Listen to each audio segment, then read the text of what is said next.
So I'm not gonna be before you long, but I just want to address some things that's been happening in the news because we know that domestic violence is real, and we've been seeing a lot of it lately come across news feed, come across social media spaces and places, and I just want to make sure that we have some education in regards to that. So domestic violence does not always mean intimate partner violence has been happening within that relationship. Domestic violence can happen between a parent and a child within the home, or two adults or children that's related to one another or reside in the same home. That is domestic violence. Intimate partner violence happens when two individuals are involved in a who are romantically involved in an altercation that may end up in fighting or death, as what we've been seeing recently. But I know there's a lot of y'all that are out here watching these stories and just thinking that it could never be me. And I just want to say, if you don't know what to look for, it can absolutely be you. However, in our country, we're always blaming the victim about staying in the relationship too long or not leaving sooner. When there are times when the victim is leaving, and that's when they are murdered on this earth. Because abuse does not show up as physical at first, it shows up as control and is absolutely disguised as love. It can come in a form as I just care about you, or I just want us to be a family. I just want to spend time with you, just me and you. I really don't like your friends. I don't know if they're a great influence. I just think you're doing too much, and so on and so forth. And if you do not know the signs that you're looking for, this can absolutely be you. And before you know it, you're just shrinking and trying to survive what you believe love is. And love does not cost you your peace. And if that relationship is costing you your peace, it's not love. It's not love. And find a way to get out of it. Find a safe way to get out of it. The truth is, domestic violence is so much more deeper than what we see on surface level. And again, it's not just physical, it's absolutely control, fear, and manipulation. And it's not always one sided, and it's not always mental illness. And just because you see someone snap does not mean there was intimate partner violence happening within that specific relationship. Okay, so I want everybody to just know the truth. Okay, we have to start coming in and telling the truth. Because if your relationship it doesn't feel safe, it is okay to go ahead and leave. Like love is absolutely not confusing at all. It's not at all. And it's not just about anger. It's absolutely about control, as we said earlier. Because I know we keep asking that same question, like, why does it keep happening? Why does it keep happening? I don't have an answer for that. Someone asked, what's the solution? I don't have an answer for the solution either. It happens. It absolutely happens. The individual many times know exactly what they're doing. If you're a person and you are the abuser, whether you're male or female, whether you're male or female, I know we like to say that men abuse women and kill women and femicide, but there's absolutely another side as well. And we really have to keep that in mind. We just don't hear about it as often.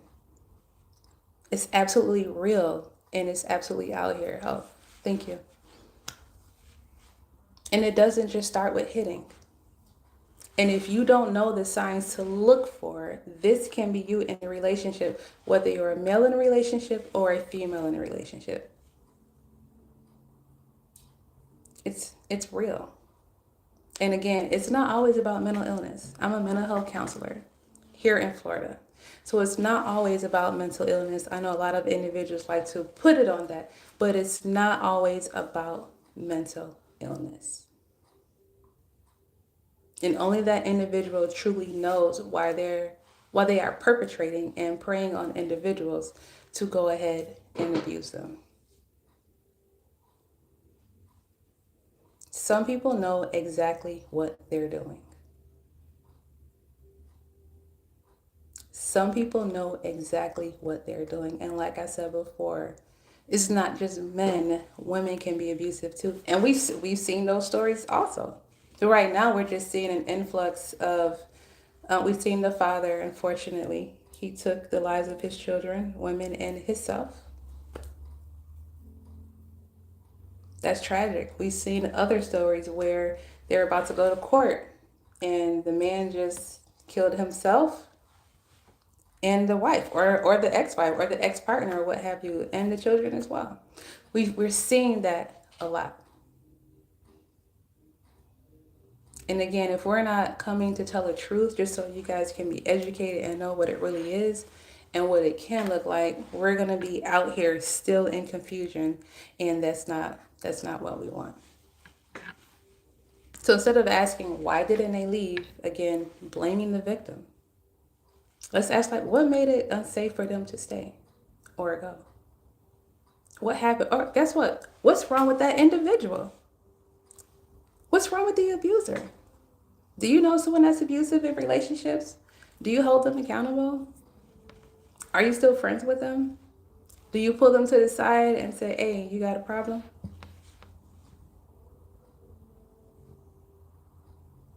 I'm just asking. And do we really recognize abuse when we see it? How many of us can absolutely say that we're able to recognize abuse when we see it? A lot of times we're on the outside looking into a situation. A lot of times we're on the outside looking into a situation. So, how many of us can recognize abuse in relationships? You really have to know what it looks like.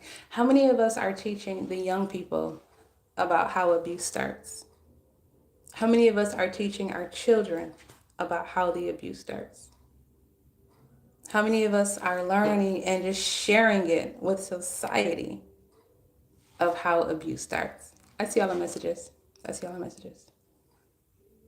How many of us can truly say we recognize what abuse looks like? Many individuals I work with that have been in an abusive situation have no idea what it looks like. We're not having these conversations all the time with our children, within our family, within our community, or within our peer group. But we see that aftermath and we're thinking to ourselves, well, what happened and why? Some of us know individuals that were in these relationships. Some made it out, some didn't. Some survived and some didn't survive. But we have to know and we have to be aware what the signs are and what it looked like. So definitely be safe when you're out there in relationships. Definitely stay aware and just don't ignore what your intuition is trying to show you. And don't ignore it. We have a comment here. It says, I thought I knew, but people are getting better at hiding stuff.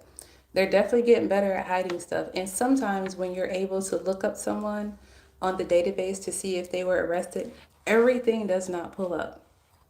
I had someone I knew, she had an attorney, and the attorney was able to pull everything up and say, oh, you wouldn't have been able to see this with the small background check you did. An attorney had to go and get all this information. And they went forward with pressing charges, so now it could show up. Previous victims never went forward and pressed charges. They did. So now it shows up. So yes, so many things are hidden and we have no idea. And again, this country loves to blame the victim. Love to blame the victim. But we have to know the signs of domestic violence, domestic abuse. We have to know the signs.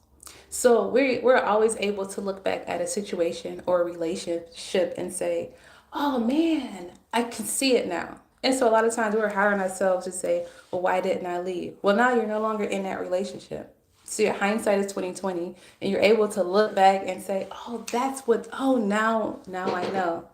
And guess what? I'm pretty sure you'll never get in that situation again.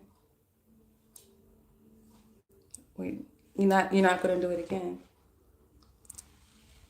Because your next relationship, no matter what relationship that is, you're going to really look, assess, and evaluate every single thing,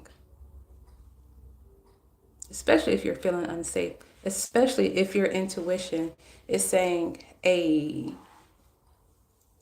this is not safe. My nervous system is, I got butterflies in my stomach. My nervous system is like, mm-mm, mm-mm, mm-mm.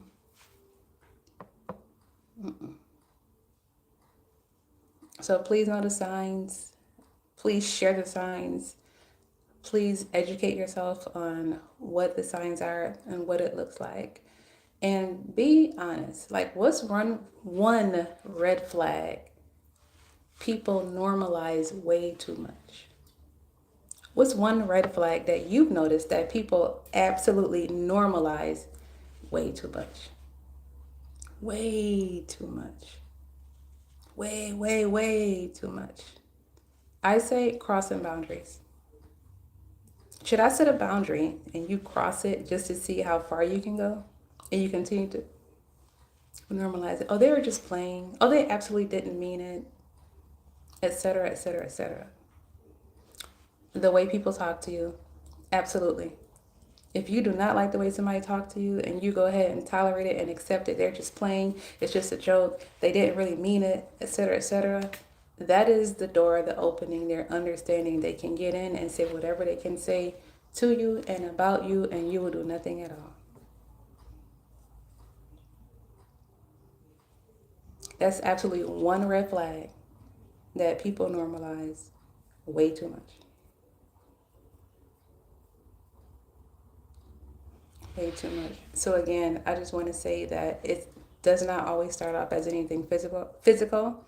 It's control, it's manipulation, and it's fear. So if you're able to know what the signs are, definitely stay vigilant. If you see something, try to pull somebody to the side privately and have a conversation with them. Go back and teach the young people and share it. A lot of times, again, we're on the outside looking in. And many times, individuals that are already in that situation have no idea that's the situation they're in until it's too late. And again, when people are leaving, that is the worst time because that's when the abuser or the manipulator will take them out. So if you need to get in touch with me, get in touch with me. This is my channel. I'm Denise Moore, licensed mental health counselor here in the great state of Florida. All of my contact information is here. So please be safe, everybody. Definitely stay vigilant and definitely go back and educate somebody else. So remember to love yourself. Remember to forgive yourself. Remember to be proud of yourself. Until next time, thanks for listening.